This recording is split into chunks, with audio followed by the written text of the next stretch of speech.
Түзөөдө Лондон, BBC, саламатсыздарбы? Эл аралык жана спорт жаңылыктары менен тааныштырып, Алмаз Чороев.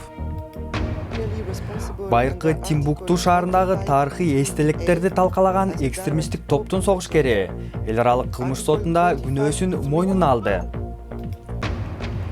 Экиге бөлүнгөн чиркөө, Украин жана орус сыйынуучулары кайым айтышып жатканда, активисттер чиркөөнү басып алып, нааразылыгын билдирүүдө. Кыргыз жазуучусунун Курманжан Датка тууралуу чыгармасы англис тилинде Лондон сахнасында коюлду. Экстремисттик топтун согушкери тарыхый Тимбукту шаарындагы байыркы диний жайларды талкалаганын мойнуна алды. Эл аралык кылмыш сотунда биринчи жолу исламчыл экстремист жоопко тартылууда. Ахмад Ал-Факи тарыхый храмдарды талкалаганы үчүн өкүнүп турганын маалымдады. 5 кыл мурун Тимбуктунун алтын доорунда курулган Малидеги байыркы күмбөз 2012 жылы бузулган. Бул сыяктуу видеолорду дүйнө коомчулугу сынга алган. Исламчы козголоңчулар дүйнөлүк мурас тизмесинде катталган Тимбуктуну балта менен талкалашкан. Алар муну капырларга таандык деп чыккан. Бүгүн биринчи жолу эл аралык кылмыштар боюнча сот маданий мурасты жок кылуу ишин кароодо. Ахмад Ал-Факи исламга жамынып, эстеликтерге зыян келтирген деген айыпты мойнуна алды. Эл аралык сотто күнөөсүн мойнуна алган жалгыз киши болгондуктан сот иши бир эле жумага созулат. Терең кайгырып, өкүнүп турам. Тимбуктун эли, үй бүлөм жана мекеним Малиден баардык келтирген зыяным үчүн кечирим сурайм. Аль-Махди 2013 жылы француз аскерлери сүрүп чыккан Ансар Дайн аттуу экстремисттик топтун таасиринде калганын айтат. Дүйнө мусулмандарына бир кеңеш бергим келет. Мен жазган кылмыш сыяктуу ишке барбагыла. Бул адамзатка эч пайда алып келбейт. Тимбуктунун мэри адилеттүүлүк ишке ашканын айтып, Кудайга ыраазылыгын билдирди. Эми эски чиркөөнү кайра куруу жана кол жазмаларды сактап калуу иштери жүрүп жатат. Сот иши дүйнөлүк мурасты талкалагандар жоопко тартылат деген эскертүү болду. Орусия Крым аймагын басып алгандан бери Москва жана Киевдин ортосундагы мамиле курч бойдон. Ал эми Украин православ чиркөөсү менен орус чиркөөсүнүн кайым айтуучулары Совет доорунан бери уланып келет. Украина эгемен мамлекет болгондон кийин өлкөнүн православ чиркөөсү экиге бөлүнгөн. Бири Орусиянын православ чиркөөсүнө баш ийип, экинчи тарап Киевдеги жаңы диний жетекчиге баш ийген. BBC Украинадагы птичья кыштагына барып, абалды өз көзү менен көрүп келди. Бир караганда тынч эле айылдай көрүнөт. Бирок бул кыштактын жалгыз чиркөөсү талаш тартыштын чордонунда. Эки тарап чиркөөнү талашып, учурда ал жабык турат. Бир тарапта Киев патриархына баш ийген сыйынуучулар. Алар чиркөөнүн короосунда сыйынып келишет. Экинчи тарап Москвадагы православ чиркөөсүнө баш ийишет. Алар унаа токтотуучу жайда сыйынат. Онго жакын сыйынуучулар чиркөөнүн ичине бекинип алышып, нааразылыгын билдирүүдө. Вера Киевдеги православ чиркөөгө баш ийген тарапты туура көрөт. Ал маанилүү диний майрамга даярданууда. Бирок айтылган майрамга үй бүлө мүчөлөрү келбейт. Себеби Веранын апасы чиркөөнүн эскирээк Москвадагы православ чиркөөгө баш ийген тарапты жактайт. Моя мама до Московского патриархату. Вера менин апам баардыгын орусча болушун каалайт. Мен болсо Кудайдын сөзүн түшүнүш үчүн украин тилинде уккум келет деп айтты. Веранын апасы болсо чиркөөнүн ичинде өзүн бекитип алган сыйынуучулардын бири. Алардын динаячысы Анатолий Богданов сыйынуучулар талаш тартышын жайгарып, элдешет деген үмүтү жогун айтат. Жергиликтүү тургундар 2 жылдан бери чиркөөгө кире элек. Бирок BBC ичин көрүп чыгууга мүмкүнчүлүк алды. Эки тараптын тарыхый, маданий мурастары окшош. Бирок Орусия менен мамиле бузулуп, саясий кырдаал курч болуп турган кезде чиркөөнүн сыйынуучуларын жараштыруу оор болот. Түзөөдө BBC эми күндүн башка жаңылыктарынын тизмеги. Орусия Ирандын базалары аркылуу Сириядагы аба соккуларын убактылуу токтотконун билдирди. Буга чейин Ирандын коргоо министри Орусия Тегерандын базалары аркылуу аскердик операцияларды жүргүзүп келгенин ачык жарыялаганына нааразы болгон.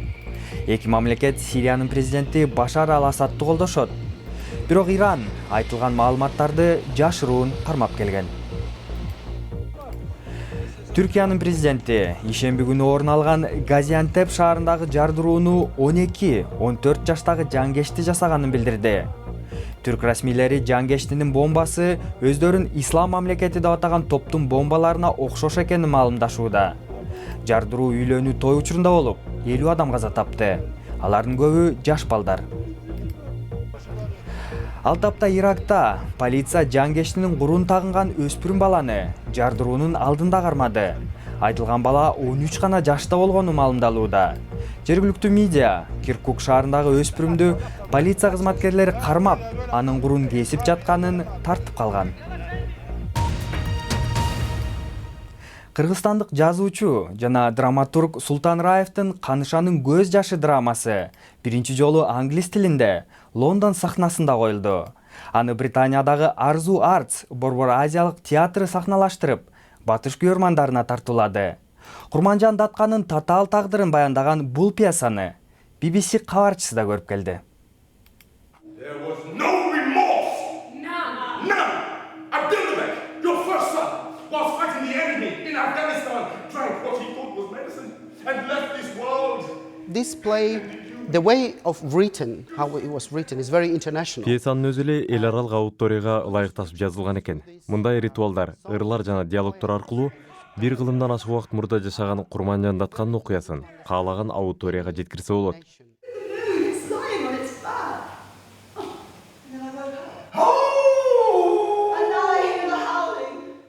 Британиялык актерлор бул өздөрүнүн чоң театралдык школасы бар да. Булар ички драматизмди, ички кагылышты, ички коллизияны аябай мыкты берген бир мыйзамы бар.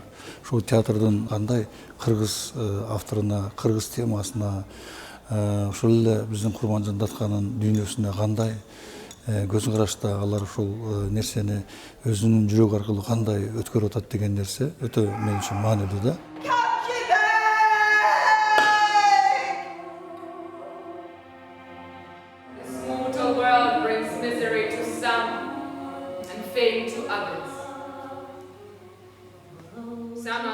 I read a lot about her. I watched the Курманжан Датка жөнүндө өтө көп окудум. Ал тууралуу кинотасманы көрүп, кыргыз ырларын уктум. Баарынан мурда бул айым канша каттар эмес, эне каттары эмне сезгенин түшүнүүгө аракет жасадым. Анткени бул айым ушунчалык татаал чечимди кабыл алууга аргасыз болгон.